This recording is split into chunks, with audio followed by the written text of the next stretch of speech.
Hey, it's Joe Sabino, the letterer for Thor, and you're listening to Across the Bifrost.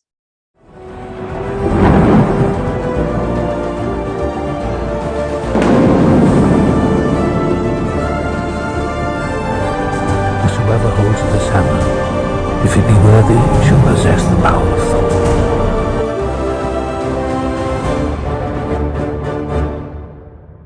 Hello, everyone. Welcome to Across the Bifrost, the Mighty Thor podcast, where on each and every episode, we explore the world of Marvel's Mighty Thor. I am your host, Ryan Doze, joined by the remaining members of the Warriors 3. Will Rose is here. Will has cracked open a humongous can of alcohol for this conversation, and it is gigantic. Everybody, go check out our social media, and you will see a picture of how large this can is. He has truly opened up a can for this Immortal Thor episode. Thank you for the gift, Katarina from Germany, who gave me a gift before she had to go back to Germany, who's a grad student here at UNC and a member of our church. And it's an Oktoberfest beer, as they say in Germany, I guess. Beer. Maybe. That felt like an ad read for Katrina. Yeah. and then, of course, rounding out the Warriors 3, the Fandral to Will's Hogan and my Volstagg is Christopher Fazio. I can't believe I said your first name there. That was interesting. I don't think I've been called that.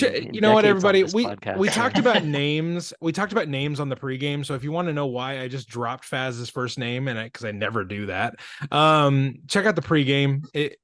It was a lot of fun. But Faz, Immortal Thor #2, guys, are we ready? But before we go any further than there, when you said remaining members of the Warriors 3, I'm just thinking about which one of us died. Like who didn't make it? Who didn't reach it?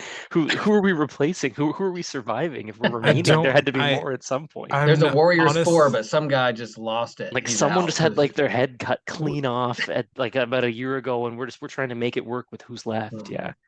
We did name our good friend Nathan Gilmore an honorary member as Balder, but I feel like we need Nathan on this show to make us sound smarter. So he would not be the one. Yeah. He would not be the one to get axed. He can't be a fallen comrade because he's the one who lets us know about all the Shakespearean references that go directly over our heads. Yeah, and fantastic jokes like Ribbit. I mean, ones that Ryan doesn't miss on at all. Yeah.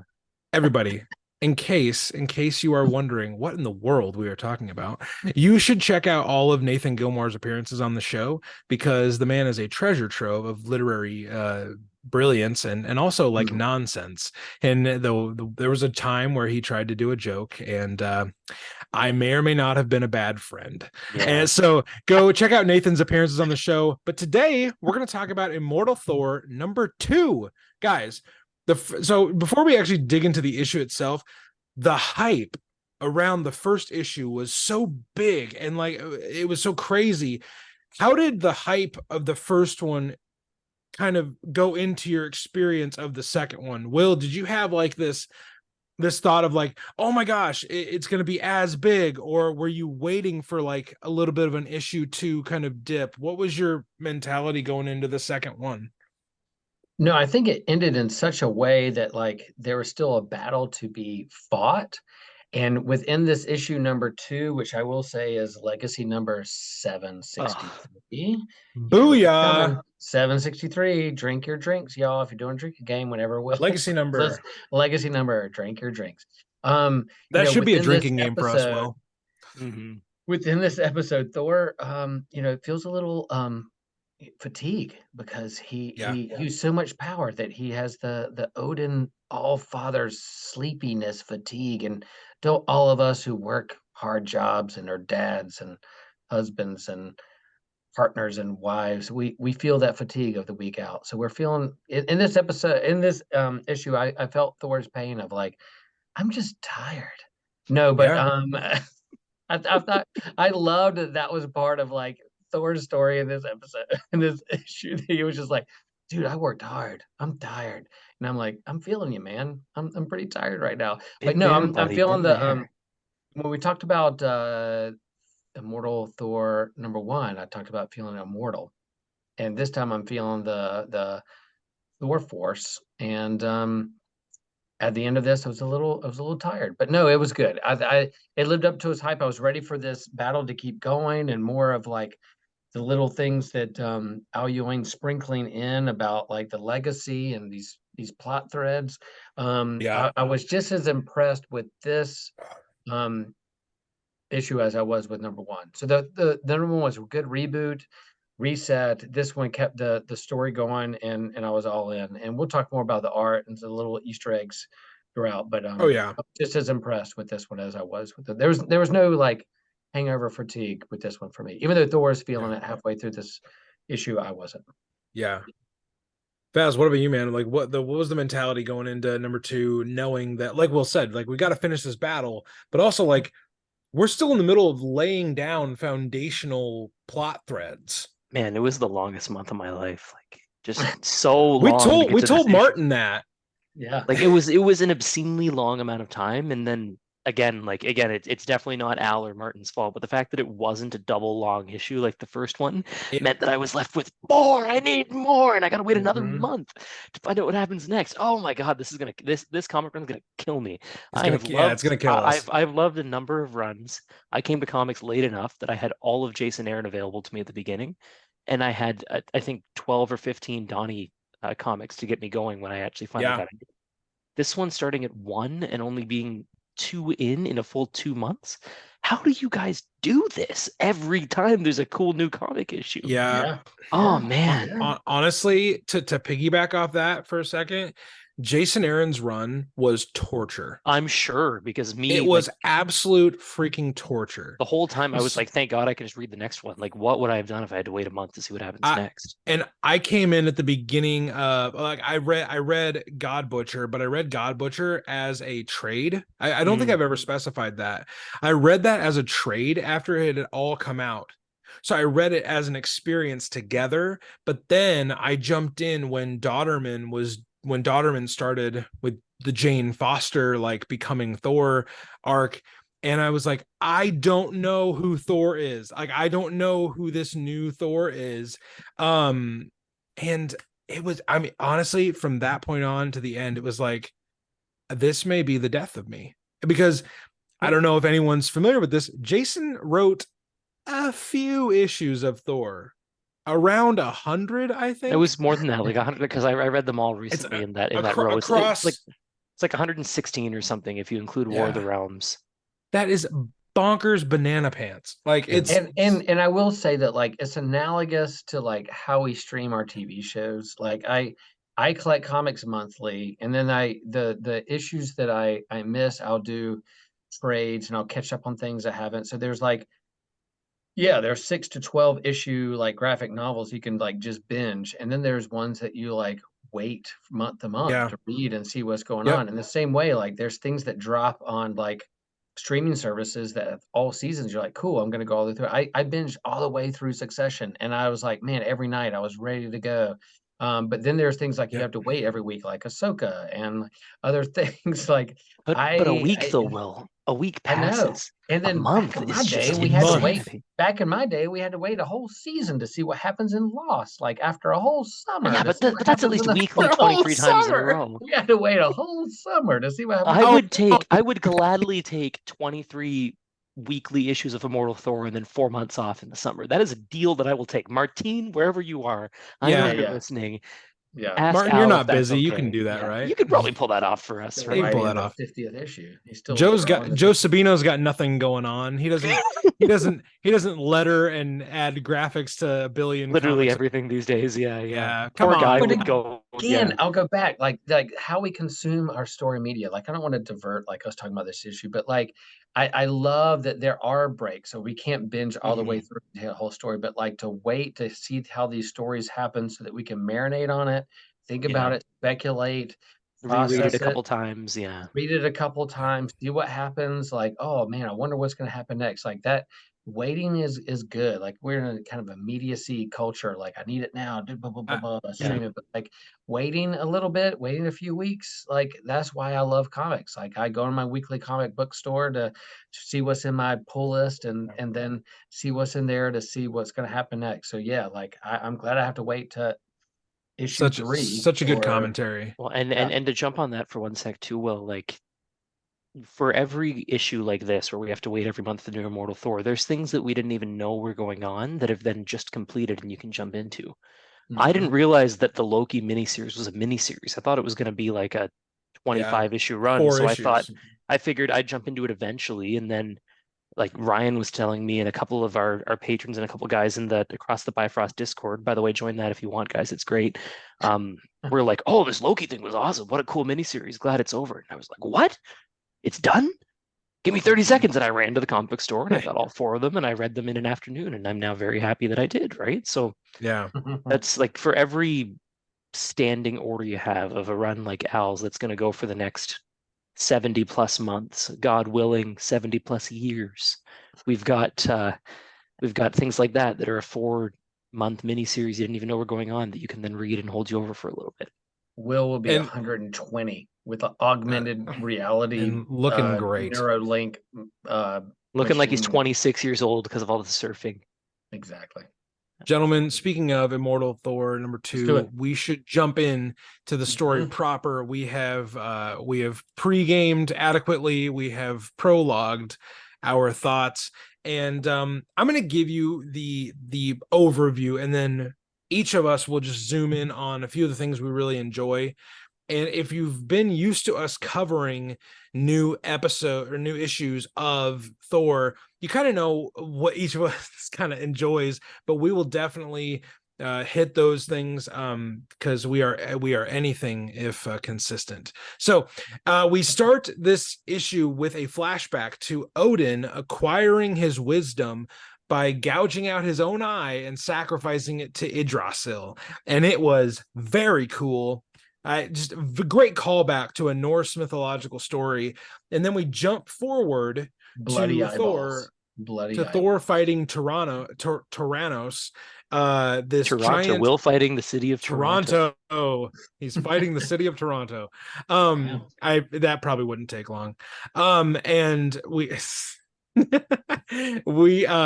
we see this elder storm god fight against Thor, and he is unimpressed with this puny storm god trying to fight him. Micro god? Did you really just call micro god? Yes. Thanks. Puny micro god, not even just a micro god. Yeah, puny micro god. He gets very classic Marvel insulty. He's rude, is what he is. He's a rude guy. He's a rude guy. Have some respect, you know. Eventually what happens is Thor summons all of the power he is able to at that time, his Thor force, now that he is unquestionably the king of Asgard, and he blows Toranos away through this portal and sends him to the end of the universe. Thor does this knowing full well that Toranos is going to come back after him. But he is trying to get space and distance between them so that Thor can get New York City and get Midgard out of the crosshairs of this attack. So he goes to the gray area of the moon, which is an uninhabited part of the moon that the Inhumans used to live on. He goes there to basically protect Earth. If Toranos comes back and is fighting him, he's not immediately endangering the people of Midgard, because Toranos has said, before the wheel turns for Midgard, the wheel turns for you. So Thor is using this villain's how do you say this? His self-imposed kind of hierarchy against him. He's like, well, if you have said you have to beat me first, I'm going to take you away from these people. And while he's on the gray side of the moon, Loki shows up just before Thor loses consciousness and is succumbed to the Thor sleep. And we see Loki be really cryptic. And, obviously Loki being cryptic makes a lot of sense. And, like, very stressed out, right? Like, worried about what the answer is going to be. These answers are very important, right, brother. Please tell me. The question, like, great pickup, Faz. What the question Loki is asking is, do you trust me? Do you trust me? And Thor says, of course, yes. Like, even when we were at odds, I trusted you. We've always been siblings. And then Loki asked the question, do you trust me as a villain? And that's when we see a turn happen, and Loki is revealed in more of the a very gallant, a very how do you say this, Will? It's very like extravagant looking attire, and Loki is revealed as the villainous side of their personality, and that's where we're left at the end of the issue. But Will, you look like you have a thought or two cooking. Yeah, so like there's a narrator moving through issue 1 and 2, and part of me is like, oh, the narrator is Loki, right? It's just like the Taylor of Tales. So like that's kind of revealed at the end of issue 2 that like this is the narrator, but the end of issue 1 is this like it just as there is an Utgard Thor with Toranos, there's an Utgard like Loki, and like all the pantheon within Asgard, they're in this other kind of realm of like gods that are larger than the micro gods of Asgard. So like so the switch that happens from like Loki to like this other kind of Loki, villain Loki, enemy Loki. I was like, is that Utgard Loki or is it somebody else's Loki? I was a little confused of which Loki version is this that's going on. Friend, brother, enemy, Right. Utgard. Like I'm a little confused of which version of Loki is this. Regardless, like Thor's nemesis is this friendship, brotherhood / do I trust this person or not?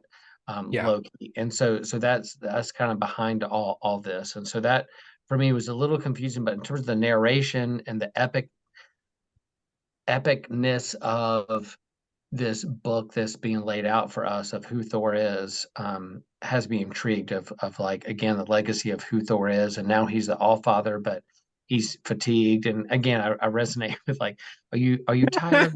Are you tired, Thor? Like, yeah, we're all tired. If anyone deserves a nap, it's you, if big anybody guy. deserves a nap, you do, and I do too. Like, but yeah, like that whole bit was pretty good of him, like, because Thor loves his brother, and regardless of how many shenanigans he gets placed in or pushed because of like the enemy or brotherhood, he's gonna like, I love you, we're family, and let's see where this goes. And I think that aspect of like opening himself up to see what happens next, and it looks like he got zapped away to some other thing, just like in the middle of this issue, Toranos got zapped away as the heavens opened up to a portal, which was so rad. Like here he gets zapped off. So see what happens in issue 3 or 764. But like we'll see what happens. Yeah, and I think that's one thing. We might as well do our obligatory Martin Coccolo is awesome little chat here.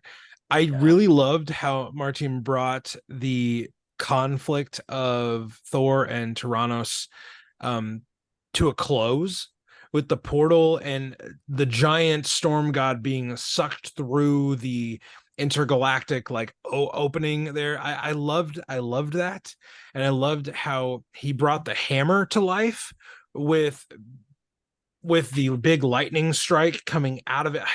I loved these full page splashes where we get to see this giant god in so much detail. I really Can I add something real fast? Yeah. I did not notice this in issue 1, but like Toranos, like his weapon is a wheel, right? Yeah. One the Wheel hand, of Fate, right? And his right hand is lightning, his left hand is like the Wheel of Fate. We first see Thor in the first issue, and he's spinning his hammer. What does it look like?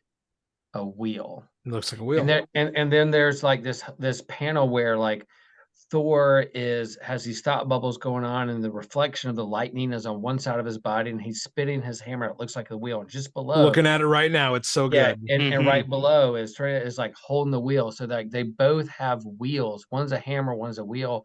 But I the Wheel of Fate, but as he spin that hammer, it looks like a wheel. Like I love that juxtaposition of what that looks like in there, and so how they're battling against each other, even though he calls him a micro god or an ant.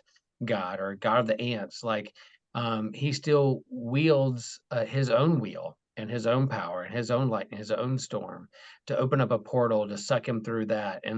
And so again, like, yeah, however he is, Thor still is mighty and worthy to stand up against this guy. So I am curious to see what happens next with Loki and him being zapped off to some other land or whatever. But like the fact that he has his own wheel of fate, I thought was super rad. And how that's written, and then how like Al Ewing, again, this, how the sausage is made behind the scenes of Al describing this to Martin. I'm very curious. We'll talk to Martin at some point.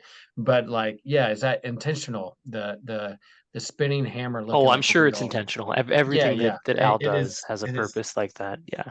fantastic. Fantastic. Yeah, to jump onto that too, I have two thoughts. Number one, Thor's been the Allfather for a while now, since 2020.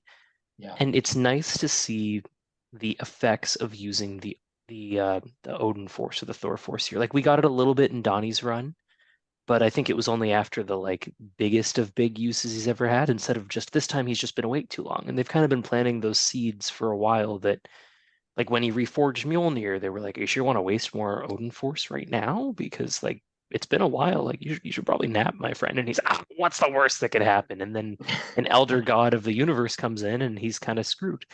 The second thing that I think is really cool is that juxtaposition, that Will and Ryan were talking about on the page that has the wheel of Mjolnir versus the wheel of fate.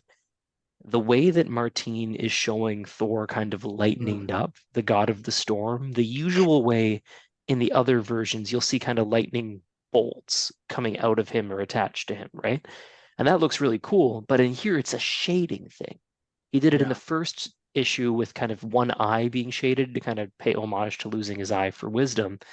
But in these ones, there's just a lot of that where the shading is on the inside, and it looks so fucking cool. It shows him powered up and ready to fight without just being attached by a bunch of lightning. And there's other times when he's covered in lightning too, but that one just, that type of shading is very Martin Coccolo, and it's so pretty. And he uses it throughout the whole thing. Like this one for you guys too, you can see it, maybe not because of the blur, but a couple pages later he's got it again. And throughout the whole issue, whenever he's kind of about to really bring the storm down, you see him lit up like that, and it's stunning. It's beautiful. So yeah, those are my two biggest thoughts. Firstly, seeing consequences of Odin power, and secondly, different but fantastic shading showing the power of Thor. Just great stuff, man. Totally agree. I think another thing we were this is going to sound like a brag, but I assure you it is not. We absolutely love the creator I'm about to mention, but we were talking to Joe Sabino last night before we were getting ready to have this discussion today. Such a humble brag, Ryan. Jeez. Well, people who've listened to the show for a while should know we absolutely love Joe. He is the lettering legend, the wizard of word balloons, and really he is the when it comes to lettering a comic book, especially a Thor comic book, there are a few people that have done it more. I would dare to say none who have done it more.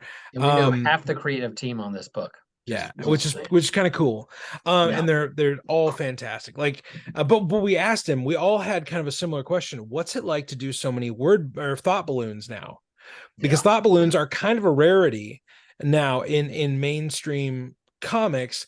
I'm not going to say they're completely extinct, but they're obviously not. The most important comic in the world, Immortal Thor, has them. In this comic, we have whole double pages that are all only thought balloons. And one of my favorite moment of the entire comic was after Toranos gets sucked back into the yawning void, which I love the inclusion of the yawning void. That has Norse mythological significance that I'm sure someone like Nathan Gilmour or my buddy Ross Lawhead can give more substance to. But I love the inclusion of the yawning void in name.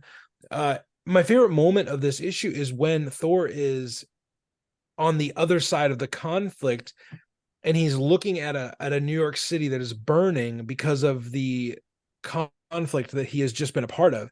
And I just want to read one of his thought balloons to, I don't know, just share with you my favorite part.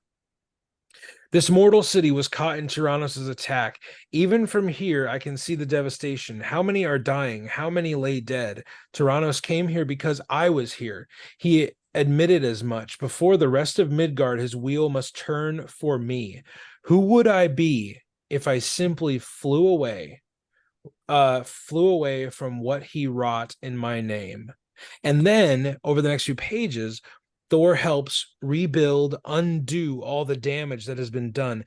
I loved that we saw a superhero take responsibility for the devastation that one of his superhero villain fights caused.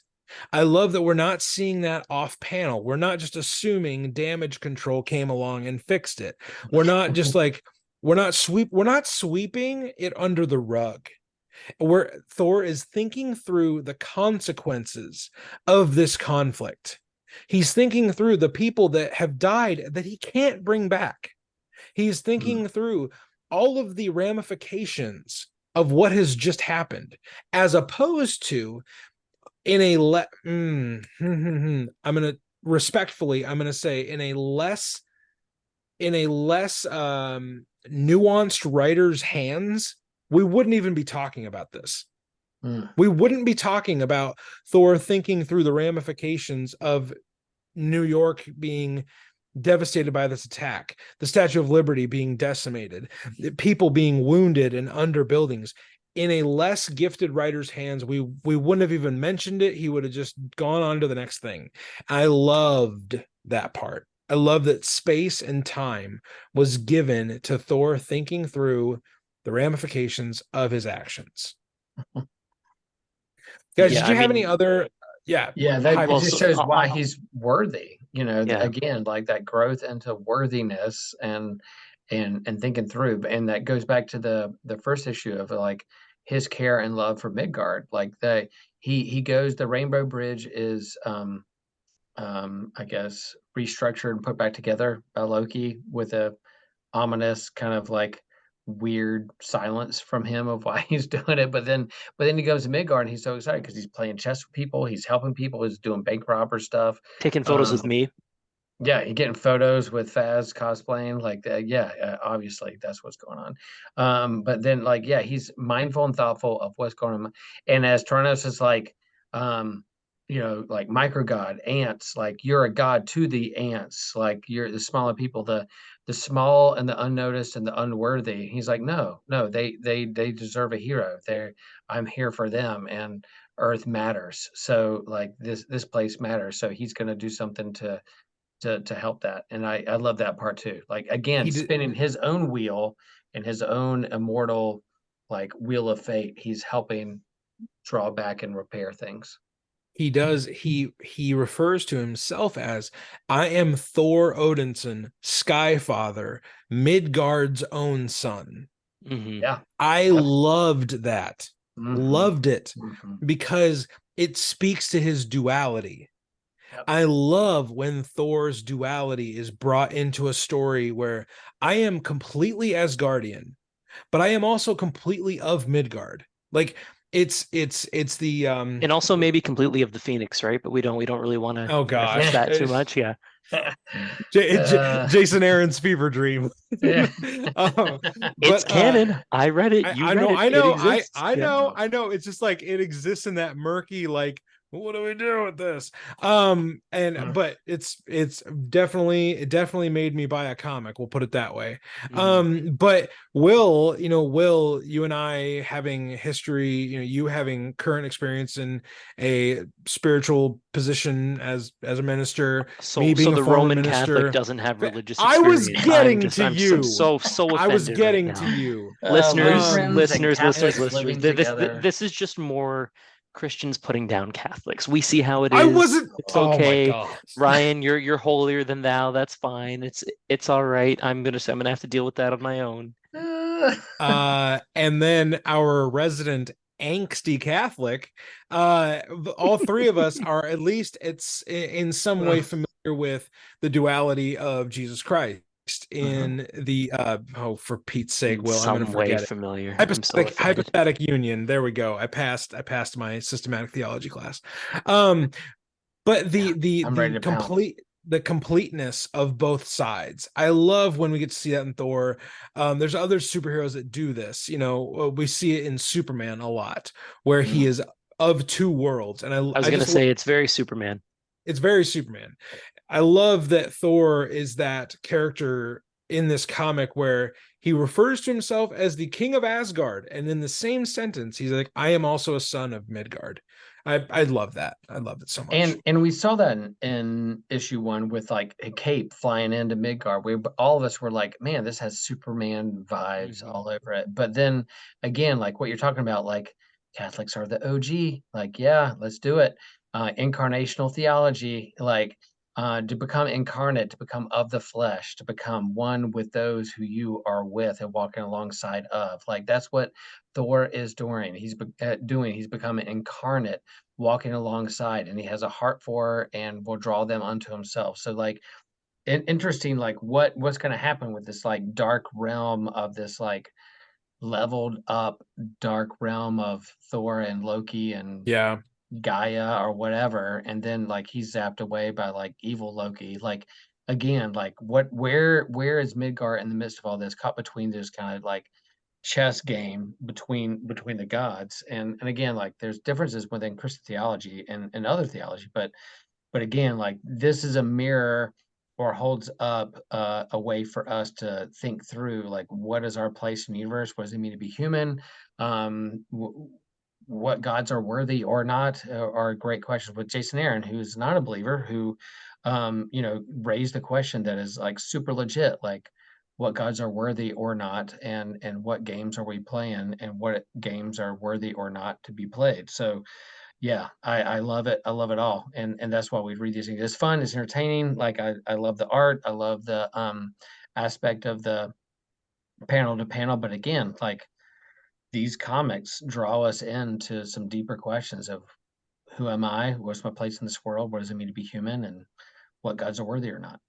Another thing, just to piggyback off that real quick, well, another thing I loved about this, especially these first two issues, is we are seeing Thor approach his duties as a superhero, as a defender of Midgard, as a protector, as a sovereign ruler of a different world. We're seeing him engage with these titles and these responsibilities from a position of confidence and not a position of struggle or confusion, which I feel like in the last few years we've seen a lot of him struggle with, like, am I worthy, am I not? And don't get me wrong, that is quintessentially a Thor theme, but every once in a while I love it when Thor is like, I know who I am, I know why I'm here, I know who I'm responsible for, and I am going to do this to the best of my abilities.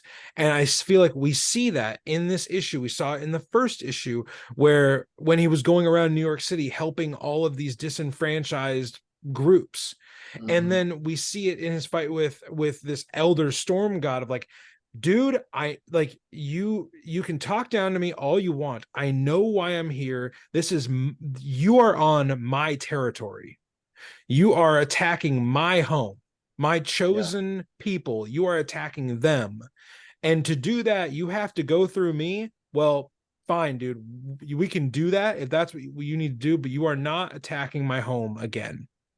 And I know that a lot of that is us inferring a message, but I believe it's there. And I believe Al Ewing is doing such a good job of redefining the pathos of this Thor. Well, and it's especially to like that letter that Al wrote.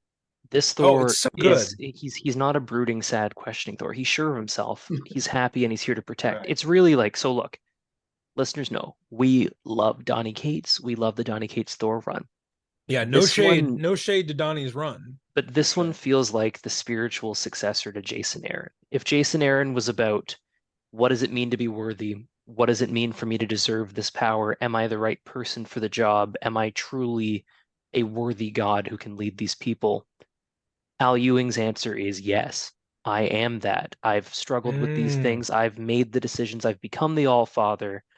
And my steps now, after a brief sojourn from 2020 to 2023, where I kind of figured out what it meant to be the All Father because Odin was holding on too tight, I'm now the guy. Which is I'm totally sure a of valid myself. reason. It to makes do perfect that. sense. It fits really nicely with the whole story. And we've gone from I'm unworthy. What does it mean to be worthy? It doesn't matter that I'm worthy. I'm the God of the unworthy. I'm here to protect the people.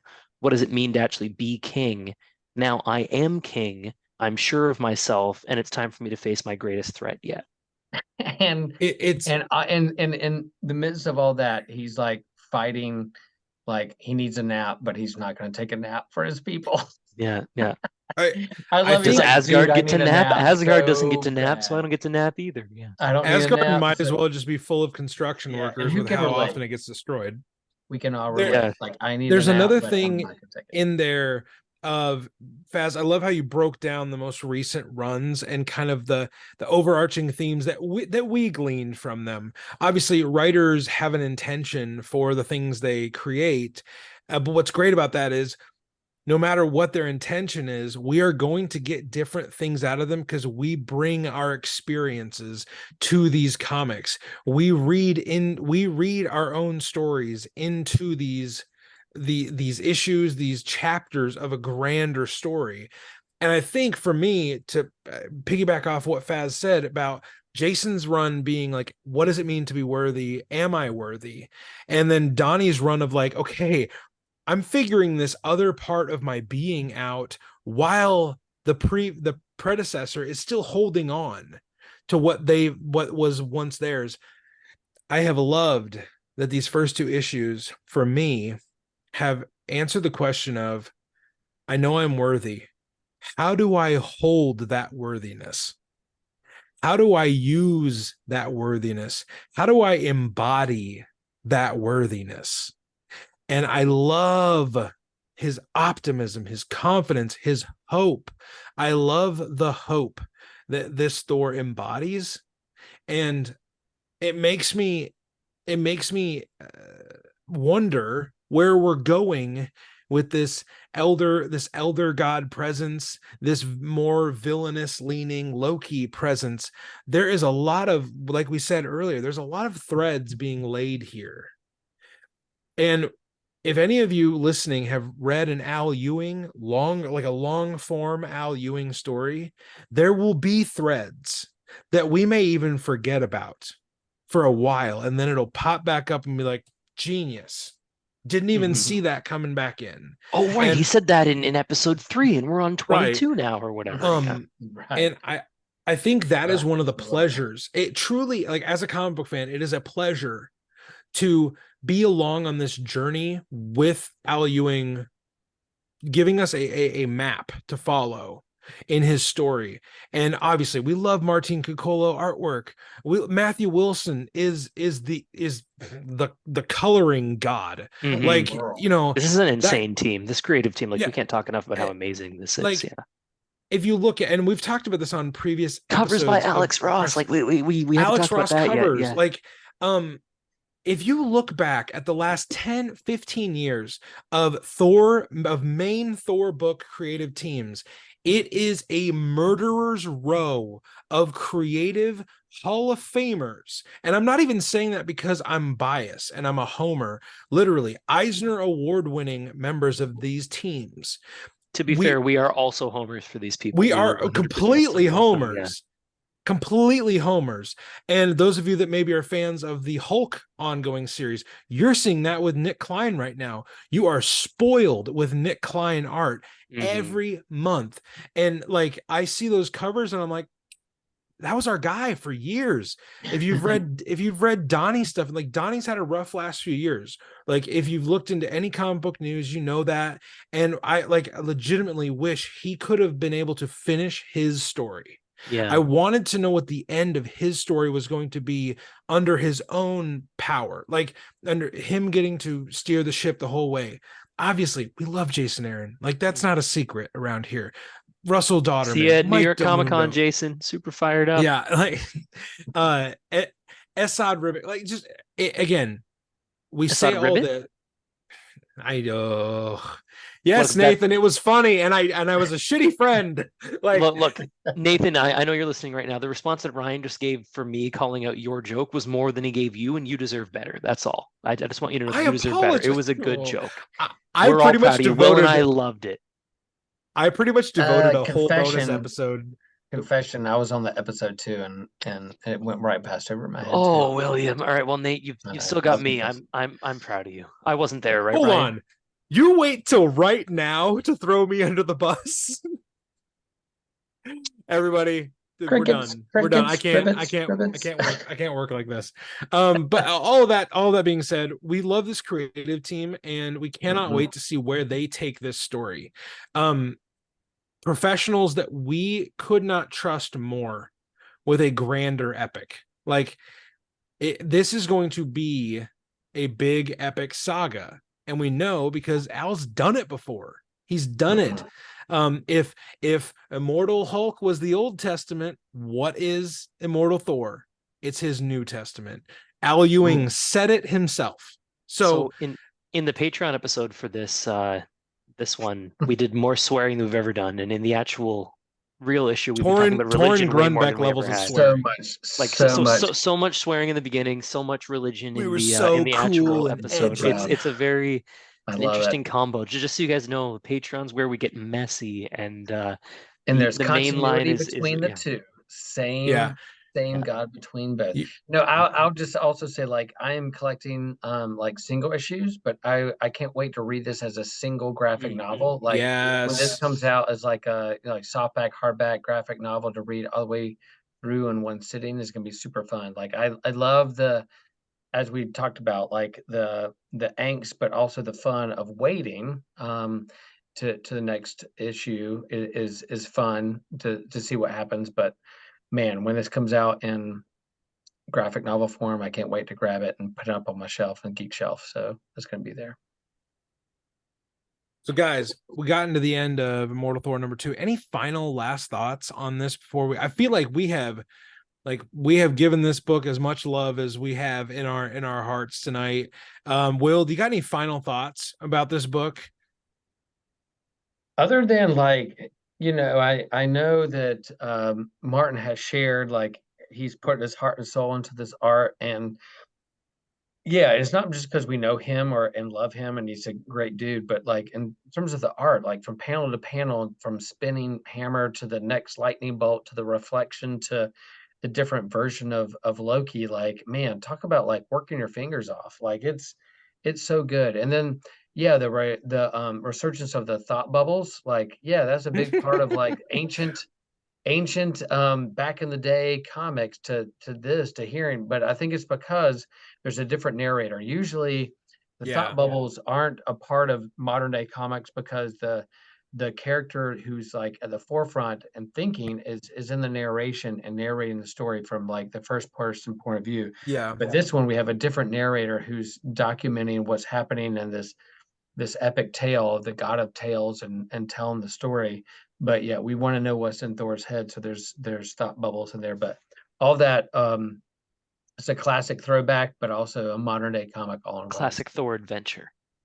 Classic Thor adventure. As a great man once said, it's a classic Thor adventure.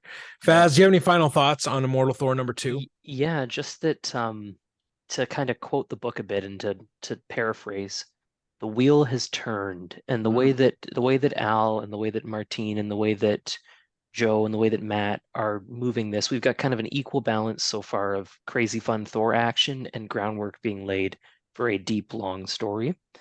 And I'm really excited to see where it goes. Like he's setting the seeds in the way that only Al Ewing can, and we're getting the bombastic action that is worthy of a Thor comic. And if this is only book 2, I can't even imagine what we're going to be talking about when book 26 comes along, or book 35, or book 116, because we got to get to the Jason Aaron length. Just it's exciting, guys. And I guess one more final thought. I'm going to tell you guys this every month. The classic suit is working for me. I really didn't think it would. There you go. And Martine convinced me last time, and it's still going. Like, you guys might see. I'm not going to get a new helmet. I've already got one, but classic suit doesn't look that hard to make. I feel like I could do it at some point. We'll see. We will watch and wait with anticipation for the Fazguardian to dip back into a 60s classic Silver Age look. Can you get like a like electricity lightning glow on your left side of your body, like happens most of the time? You've seen some of his edits. He can do it. I can do it with edits. People do that kind of stuff with like makeup to make themselves look like a comic book. You know how they do the shading, the cell shading it's Yeah. called. So like someone who's much better than Okay. me at makeup might be able to pull off that lightning-ing look, and I'll have my people talk to your people, Will, and we'll figure it out. Crack a boom. Crack a will. Crack a will. So everybody, that has been Immortal Thor #2, The Wisdom of the Fool. Of course, written by Al Ewing, drawn by Martin Coccolo, colored by Matthew Wilson, lettered by the god himself, Joe Sabino. And of course, covers by Alex Ross, edited by the incredible Will Moss, who has edited probably more issues of Thor than I've ever read. Will, from Will to Will. From Will to Will. We'd love to talk to you at some point. Will. Oh my gosh, Will Moss, that would be an incredible chat. I have so many questions I would want to ask Will Moss. But for myself, for Will, and for Faz, for the Warriors 3, thank you for joining us today on the episode, listeners. We hope you enjoyed it. We hope you've gone and you've read Immortal Thor 1 and 2. It's not too late. You can probably still find issues at your local comic book store. And we know that issue number 1 is going back for a second printing. So if you've missed out on maybe the first run, you'll be able to get another one in a little bit. You can go check us out on Instagram at Mighty Thor Podcast. If you have a question for us, if you just want to talk to us about Thor, that would be a great place for you to stop by. If you wouldn't mind leaving a rating and a review here on iTunes or Spotify or wherever you're finding us, that would be a fantastic way to support us. Another way and join our Patreon. Well, you know what, Faz? I was just about to get there. So I wanted to jump you off there. We have referenced a few times that we did a pregame that was quite profane, quite explicit. It was R-rated, hide your kids, hide your wife kind of stuff. There were hockey references, there were basketball references for those of you out there. Yeah. The pregame episode is entitled Bucket of Pucks. So you can imagine maybe what we talked about. Is we'll call it Bucket of Bucks, am I right? No. So if you want to check out our pregame, it was a lot of fun, and we enjoy doing those conversations with you. We each bring a story that we want to tell the others, and it was some good stuff on this one. If you want that bonus episode, you want all the other bonus content that we've put out to date, click the link in our episode description. You can join the Patreon for just a couple bucks a month and support us at the next level. Help us keep the lights on here at Across the Bifrost. But until we see you next time, listener, until we meet you aboard the Rainbow Bridge, we hope that you do one thing, and that is that no matter where you are, no matter what you're doing, we hope that you stay worthy.